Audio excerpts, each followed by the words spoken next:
कि जब याजक भेंट चढ़ाने के लिए जाएं तो जांघियां पहने, यानी लेगिंग्स पहने नीचे, यानी उनके पजामे हो नीचे, ताकि जब वो भेंट चढ़ाने के लिए सीढ़ी से थोड़ा ऊपर चढ़े तो उनकी टांगों का नंगापन दिखाई ना दे। यानी नंगेपन को परमेश्वर वर्जित करता है। स्त्रियों के कपड़े ऐसे नहीं होने चाहिए कि आपका ऊपर का बॉडी का पार्ट दिखे। बाइबल ऐसा कहती है कि उसने हमें ऐसे कपड़े पहनने से मना किया है। याजकों को कहा कि तुम्हारा नंगापन दिखाई ना दे, ऐसा ना हो मैं तुम्हें मार दूं। नंगापन पाप को दर्शाता है।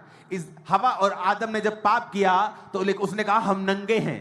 नंगापन पाप को दर्शाता है। और जब परमेश्वर कपड़ों की बात करता है, प्रकाशित वाक्य 7:9 में लिखा है, इसके बाद मैंने दृष्टि की और देखो हर जाति कुल लोग, हर जाति कुल, हर एक कुल लोग, हर भाषा में से एक बड़ी भीड़ जिसे कोई गिन नहीं सकता, सफेद श्वेत वस्त्र पहने, क्लॉथ्ड विद व्हाइट रोब्स, हाथों में खजूरों की डालियां लिए सिंहासन के सामने मेमने के सामने खड़ी। प्रकाशित वाक्य 19:8 में लिखा है, उसको शुद्ध और चमकदार महीन मलमल पहनने का अधिकार दिया गया, क्योंकि उस महीन मलमल का अर्थ पवित्र लोगों के धर्म के काम है। प्रकाशित वाक्य 7:13-14। इस पर प्राचीनों में से एक ने मुझसे कहा, ये श्वेत वस्त्र पहने हुए कौन हैं, कहां से आए हैं? मैंने उससे कहा, ये स्वामी तू ही जानता है। उसने मुझसे कहा, ये वो हैं जो उस महाकलेश में से निकल के आए हैं। इन्होंने अपने अपने वस्त्र मेमने के लहू में धोकर सफेद किए हैं। आमीन बोलो ऊंची आवाज, हालेलुया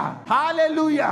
कहता ये वही हैं जिन्होंने लहू के साथ अपने वस्त्रों को सफेद कर लिया है, जिन्होंने पाप के सामने घुटने नहीं टेके हैं, जिन्होंने व्यभिचार के सामने घुटने नहीं टेके हैं, विरोध के सामने घुटने नहीं टेके हैं, जो यहोवा के ही बने रहे, जो जीसस के ही बने रहे। ये वही हैं जो महाकलेश से निकल के आए हैं उस फ्यूचर में, क्योंकि ये प्रकाशित वाक्य है, फ्यूचर की पुस्तक है। जो होगा ये वही है।